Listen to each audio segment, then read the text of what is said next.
All right, so welcome to the deep dive. Today we're going to dive into something, well, a little unusual. Oh. A text called Liber Cheth Volum Abini. Okay. Now, it's actually just one chapter from a much larger system, mystically speaking. What? And it's called Aye. But honestly, for this deep dive, you don't need to know all that background. Okay, cool. Just know that the Liber Cheth part, that's what we're focusing on. All right. And it's written in this, well, almost dramatic style. Yeah. Like imagine poetry, but also kind of like ritual instructions all mixed together. Interesting. Yeah, it gets intense. Like what kind of rituals are we even talking about, I gotta admit, when I first read this thing, the language is strong, like unsettling a bit, but powerful too. I don't know, what was your first impression? Oh, definitely not for the faint of heart, this one. Right. It's like, even though this part of that bigger system, this Liber Cheth, it's laser focused on like one specific ritual. Yeah, the goal is to achieve what the text calls the Holy Grail. Graal. Now hold on, like King Arthur and all that. You got it. Okay, now that's an image, gets you thinking. It does, but big B-U-T here. Yeah. We're not talking some literal cup hidden away, So no medieval treasure hunt then? Nope. This Grail, it's metaphorical. Okay, so if it's not a physical thing, what's the Grail represent in this context? Think of it as like the ultimate achievement, personal transformation, but like profound change. And the text itself, it's structured kind of like a guidebook.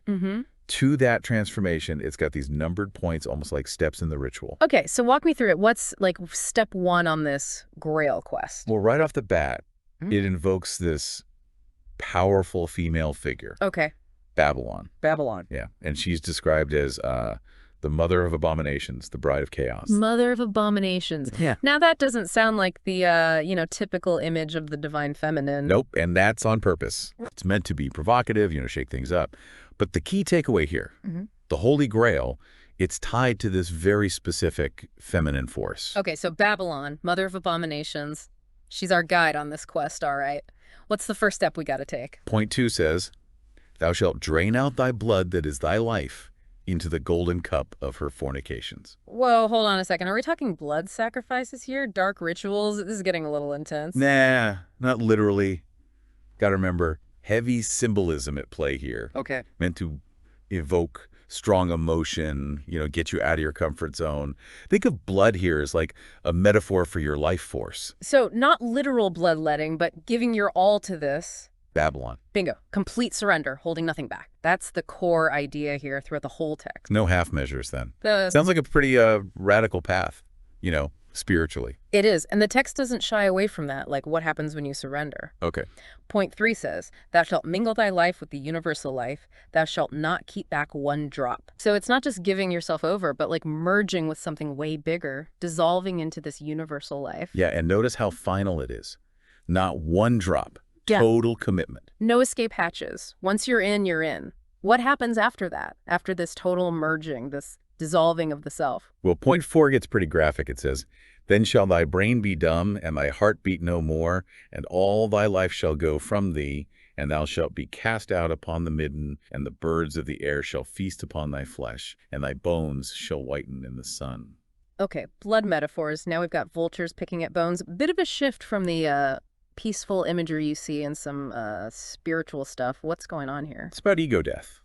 That's Yeah. a key concept here. Ego death. Not literal death, but the complete annihilation of the ego, that sense of self we hold on to. So the vultures, they're symbolic, like dismantling the ego, stripping away everything we identify with. That's it. Meant to be shocking, get a reaction out of you.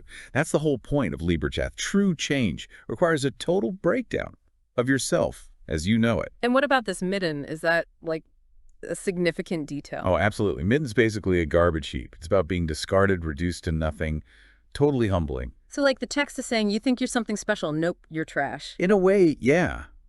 It's saying the ego with all its attachments, illusions. Yeah. Meaningless in the face of this transformation. So are we just a pile of bones then? Is that the end of the story?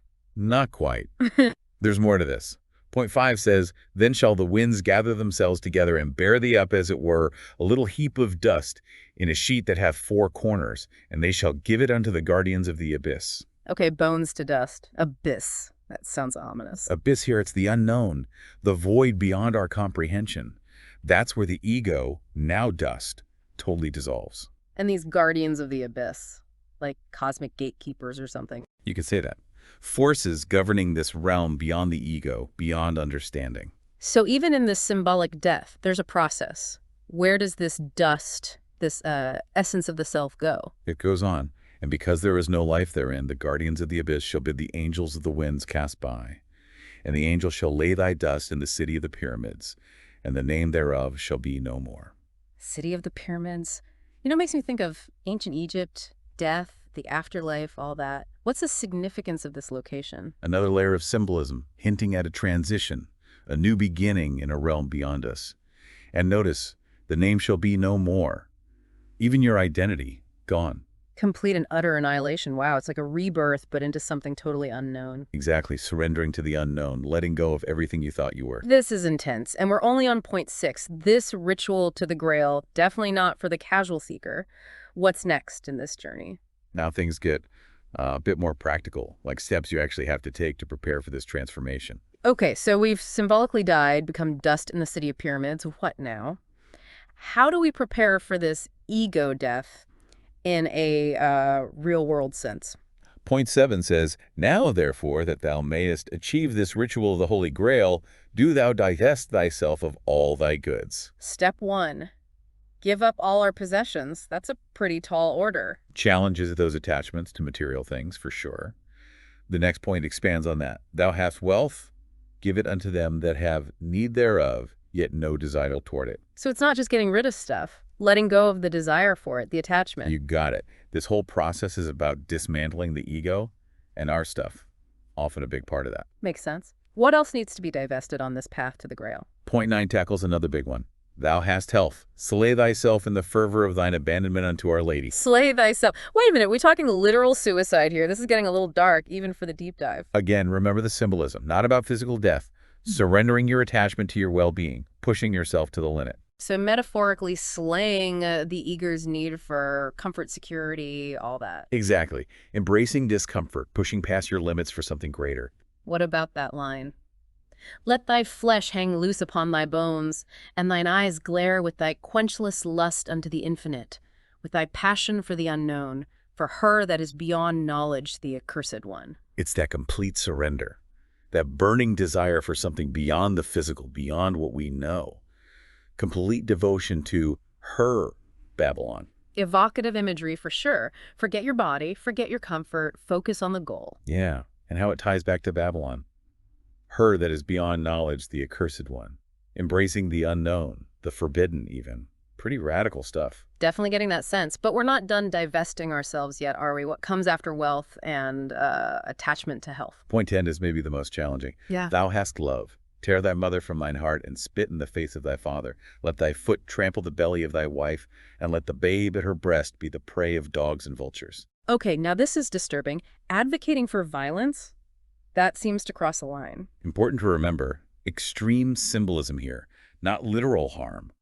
This is about cutting emotional ties, even the deepest ones, to focus on the path. So tear your mother from your heart, meaning detach from that bond, even if it's the strongest one you've got. Yeah, recognizing that even love can be a distraction on this path. Wow, nothing can hold you back, not even love. Pretty radical. Point 11 keeps going with that. For if thou dost not this with thy will, then shall we do this despite thy will, so that thou attain to the sacrament of the Graal in the chapel of abominations. So let go ourselves or it'll be ripped away, and chapel of abominations doesn't sound like a very peaceful place for enlightenment. Notice the contrast, though. The sacrament of the Graal, something sacred in this place of abomination. It's like beauty in the ugly, the sacred within the profane. You got to confront the darkest parts of yourself to reach the light. It's challenging, but I can see that. And the text keeps warning about how serious this is. And behold, if by stealth thou keep unto myself one thought of thine, then shalt thou be cast out into the abyss forever. And thou shalt be the lonely one, the eater of dung, the afflicted in the day of be with us. Yikes, no room for error. One stray thought, doomed to the abyss. It's about absolute commitment. No turning back, no holding on to your old self. This is getting bleak. Any hope here? What's the point of all this suffering? Point 13 offers a bit of light. It says, yea, verily, this is the truth, this is the truth, this is the truth. Unto thee shall be granted joy and health and wealth and wisdom when thou art no longer thou. Wait, after all that, we get joy, health, wealth, wisdom, but only when we're no longer thou. What does that even mean? That's the key. True fulfillment, true power, comes through annihilating the ego. When you let go of who you think you are, that's when you find your true self. So not losing everything, but transcending those attachments. Exactly. Experiencing life in a whole new way without the ego's needs. Powerful stuff. It's like you can have it all, but only when you don't need it anymore. Exactly. And the next points go into what that's like, what life is like after you achieve this grail. Okay, I'm hooked. What does this transformed existence look like? Point 14 gets pretty vivid. Then shall every gain be a new sacrament, and it shall not defile thee. Thou shalt revel with the wanton in the marketplace, and the virgins shall fling roses upon thee, and the merchants bend their knees and bring thee gold and spices. Also young boys shall pour wonderful wines for thee, and the singers and the dancers shall sing and dance for thee. Talk about a change of scenery. We went from utter despair to, well, abundance, celebration. Yeah, you're experiencing it all differently. Pleasure, wealth, beauty. It's there, but it doesn't have that same hold on you. In the world, but not of it. Enjoy it all without being attached. Exactly. True freedom and liberation. But then point 15 adds this, yet shalt thou not be therein, for thou shalt be forgotten, dust lost in dust. So you're surrounded by all this, but you're still gone. The paradox gets deeper. Present, yet absent. Experiencing, but not bound. Tough concept to grasp, but it's that detachment that comes with ego death. Ultimate detachment, free from the need for recognition, validation. You just are. Exactly. And that brings us to 16, which adds more mystery. Nor shall the eon itself avail thee in this, for from the dust shall a white ash be prepared by Hermes the Invisible. Hermes the Invisible. Now we're getting esoteric. Who's Hermes and what's with the white ash? Hermes, in a lot of traditions, he's linked to alchemy, transformation. White ash suggests purification, refinement, something becoming higher. And what's that about the eon itself shall not avail thee? Something beyond time, beyond how we understand things. Yeah, this transformation, it goes beyond time itself. A shift into a realm beyond how we usually see reality. A fundamental shift beyond the physical, beyond time itself. Exactly, a glimpse into something hard to comprehend, but definitely intriguing. Getting deep, and probably about to get deeper. What do points 17 and 18 say about this transformed state? They put two things side by side. And this is the wrath of God, that these things should be thus. And this is the grace of God, that these things should be thus. Wrath and grace. How can those go together? It's showing the two sides of this path, the paradox.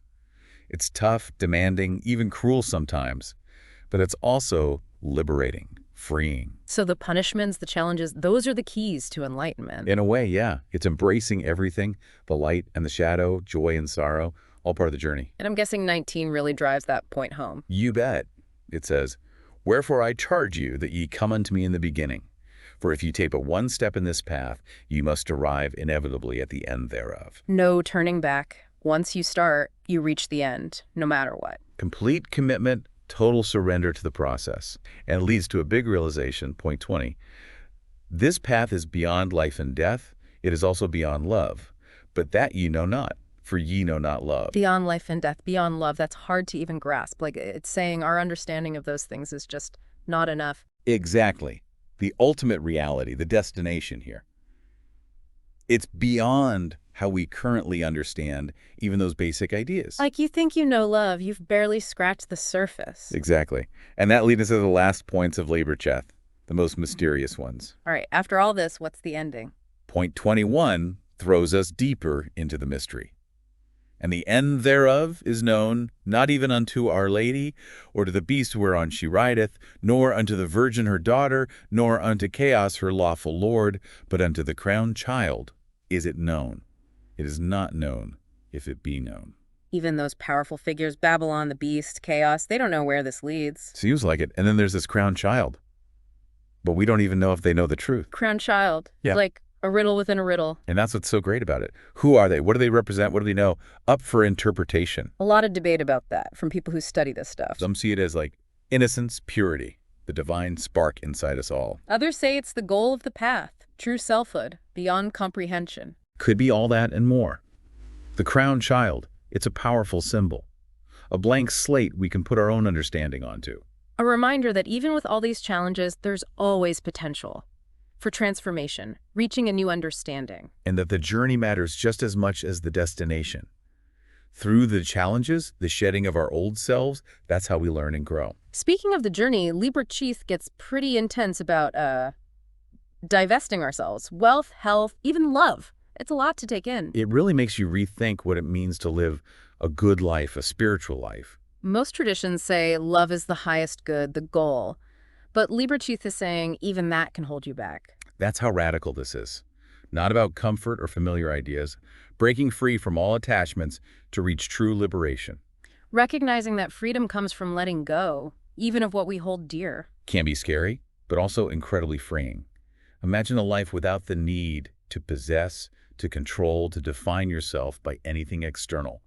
That's the freedom it points to. Freedom from realizing that we're not those things. We're something way bigger. Exactly. And that potential, it's unlocked by shedding those layers, the conditioning, the limits we put on ourselves. Unlearning, stripping away the false self to find the true one. And that true self, that crowned child, it's not something easy to define. It's beyond words, beyond concepts. The mystery at the heart of it all. And the journey to find it, well, it's not easy. Liber Cheth makes that clear. It's full of trials. Not for the faint of heart. Takes courage, facing the unknown. But the rewards are huge. Liber Cheth points us to a level of freedom, power, awareness that most people can't even imagine. A transformation that changes how you see everything. Life, yourself, the world. I gotta admit, though, even with the intense imagery, there's almost a sense of humor in this text. Like the author's winking at us. Yeah, like don't take it too seriously. Exactly. A little playfulness keeps it from getting too heavy. Yeah. Reminds us to not lose our sense of humor, even with these big spiritual ideas. Yeah, it's about embracing the paradox, the light and the darkness. This journey shouldn't be all doom and gloom. It's about the whole experience, good and bad, joy and sorrow. Finding balance, integrating everything into a whole. And living a life that's true to yourself, meaningful. So for our listeners, sit with this for a bit. What stuck with you? What challenged you? We'll continue exploring this in the next part of our deep dive. You know, it's funny. When you think about, like, typical spirituality, Yeah. Liber Cheth kind of flips the script. It's not about, comfort or bliss. Definitely not your inner peace and happiness guidebook. Exactly. No promises of peace and love here. More like a gauntlet thrown down. Radical self-annihilation, that's the path. Like a spiritual revolution. Yeah. Against the ego. That's a good way to put it. And it's not afraid of the darkness, the shadow side of things.